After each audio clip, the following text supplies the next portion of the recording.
He pulled the triggers. He killed people, and he's my grandson, and it breaks my damn heart. Hey, how are you? Are you calling? I am. Very soft-spoken, reserved kid. Yeah. At just 14 years old, Colt Gray's name became infamous in Georgia. What started as subtle warning signs soon spiraled into a horrifying plan to attack his school.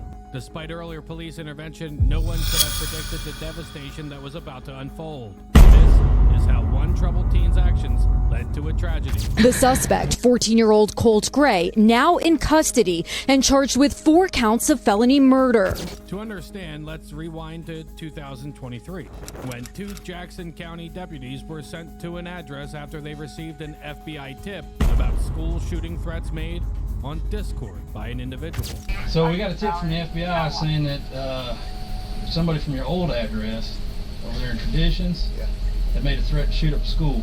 54-year-old Colin Gray answered the door. Upon inquiring, the officer came to know he had a 13-year-old teen, later identified as Colt Gray. Yeah, Colt. He's my oldest son. How old is he? He's 13. Does he play a lot of video games and stuff? Yeah, he does. Play all the time. Is he here right now? Yeah. But you think it's something he might have... I sure want to know. Can we talk to him? Yeah, absolutely. Due to the seriousness of the threats, one of the officers cautiously asked Colt Gray's father if there were any weapons in the house and how accessible they might be to the teen. Let me ask you this: Do you have weapons in the house? I do. Are they accessible to him? They are. I mean, there's nothing loaded, but they are down. We do a lot of shooting. We do a lot of deer hunting. He shot his first deer this year. Shocking details revealed that Colt Gray had access to weapons and knew how to use them, heightening the danger after his threats of a school attack. Later, Colt Gray's father appeared to justify his teen's access to weapons, downplaying the potential danger despite the alarming threats Gray had made. I'm trying to be honest with you. I'm trying to teach him about firearms and safety and how to do it all and get him interested in the outdoors. Mm-hmm. Like on my phone. And get him away from those video games. Exactly right. That's the God honest truth. And the picture on my phone is him with blood on his cheeks from shooting his first deer. It was just the greatest day ever. Yeah, so sure. He knows the seriousness of weapons and what they can do and how to use them and not use them. So 10-4. No need. Officers finally spoke to Colt Gray, but he denied having any connection to the threats, using Discord, or participating in the discussions that raised concern. Did you say something about school shooting? Never. I just told them, I don't know what. Maybe they misheard somebody else. I would never say I was threatening. You never ever said. No, I swear. Do you use Discord? Discord? Yes, sir. I used to. I don't have it. When's the last time you used it? The officer did not have probable cause to make an arrest, so they left with a cautious note. As they were concerned about Colt Gray's access to weapons and the potential risk, also, nearby community schools were informed to monitor it. If you look me in the eye and you tell me that's what you're telling me, I got no choice but to take it at your word right now, okay? Yes, sir. But like I was telling your dad, if we find out otherwise, then it's a different story, okay? That's a really different story. The officers mistook Colt Gray's innocence for a lack of a threat, failing to recognize the seriousness of the situation, which ultimately escalated into a tragic massacre. Very soft-spoken, reserved kid. Yeah. Pretty much unable to substantiate anything at this point. No.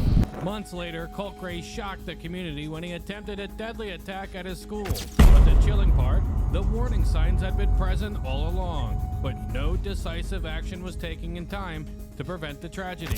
On September 4th, 2024, 14-year-old Colt Gray shocked the community of Winder, Georgia, when he brought an assault rifle to Appalachia High School. With his automatic weapon, Colt Gray attacked his unarmed classmates and teachers. The assault rifle, gifted to him by his father, was used to kill 4 individuals and injure 9 others in the tragic school shooting. At approximately 10:20 a.m. during the incident, teachers at Appalachia High School began pressing the panic buttons provided to them as part of the contingent alert system. 3 school resource officers responded to the emergency and apprehended the suspect within 6 minutes of the first alert. The same day, before the shooting began, Colt Gray's mother, Marcy Gray, warned the school to check on Colt as she got an "I am sorry, Mom" text from him on the day of the shooting. The counselor said, well, I wanted to let you know that earlier this morning, one of Colt's teachers had sent me an email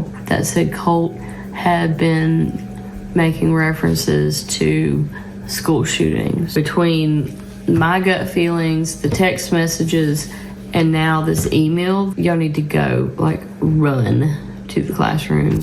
But the question arises, could this tragedy have been avoided? With earlier warning signs, including the FBI's tip about Colt Gray's threats on Discord and his access to firearms, some believe the incident could have been prevented if action had been taken sooner. Newly discovered footage shows Colt Gray, the alleged school Georgia shooter, with blood on his cheeks, proudly holding a .450 Bushmaster rifle after shooting his first deer during a hunting trip with his father. The video, filmed and narrated by his father, Colin Gray, in January 2023, captures a then 12-year-old Colt in full camouflage, cradling the rifle as he walks up to the deer. Sir. 107 yards, and let's go take a look. I'll follow you, sir.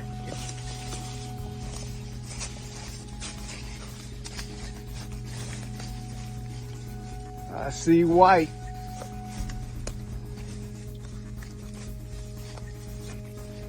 Holy crap. Look at that, brother. The girl who sat next to Colt describes what she saw that day. Like, the moment that it happened, he was at the door, and I knew they were looking for him already, but he was at the door, and they almost let him in until they backed up, and then he turned away, and that's when you hear, the first rounds of fire. You kind of, I don't know, I already kind of had a feeling it was gonna happen, and it was him. Just because when you think of, shooters and how they act or things that they do, it's usually the quiet kid, or that's what's stereotyped for it to be, and he was the one that fit that description in our class. Here is how eyewitnesses describe the scene. Then I hear the gunshots, and then everyone ducks behind desks, and the teacher is flipping tables and stuff and barricading the door. So I was just scared out of my mind. I did not personally know anybody that was hurt, but we were sitting at the field up there. One of my cadets was going through it, and we found out his friend was killed, sadly. Here is an evacuation video shot by one of the students at the moment. Single file line down this aisle right here after this deputy. Hurry up now, come on, let's go. What the? Quick. We got a whole school to get evacuated, people. Come on now. Come on. Hard left. Just move with purpose, come on. Hands up. Left at the dead end when you get there, guys. Among those who died were 14-year-old classmates Mason Shermerhome and Christian Angulo, and 2 math teachers, 39-year-old Richard Aspinwall and 53-year-old Christina Ermy, and 9 were injured. The sheriff announced that all 9 individuals wounded in the shooting are expected to make a full recovery. The 9 injured, I am very happy to say, will make a full recovery. Later, authorities raided Colt Gray's home and discovered printouts related to other school shootings. Colt Gray is charged with 4 counts of felony murder. Later, police arrested Colt Gray's father as well, Colin Gray, 54, who was charged with second-degree murder, manslaughter, and child cruelty. Colt's grandfather said that the teen's evil father should get the death penalty for provoking a massacre. Charged with the following: 4 counts of involuntary manslaughter, 2 counts of second-degree murder, and 8 counts of cruelty to children. Mr. Gray, these charges stem from Mr. Gray knowingly allowing his son, Colt, to possess a weapon. Colt Gray's story is a grim reminder that early intervention prevents tragedies like this. In the aftermath, the community was left grieving and questioning how this could have been prevented. Colt Gray now faces the consequences of his actions, but the scars left behind by his attempted attack will never fully heal. In the wake of this tragic event, the Winder community is left to mourn and reflect on the shooting. Questions arise about the missed warnings and the steps that could have been taken to prevent such violence. As families cope with their losses and the injured begin to heal, there is a renewed call for better mental health awareness and safety measures in schools. This incident reminds us of the need for vigilance in protecting our children. Thank you for watching. If you found this video informative, please like, subscribe, and leave a comment below.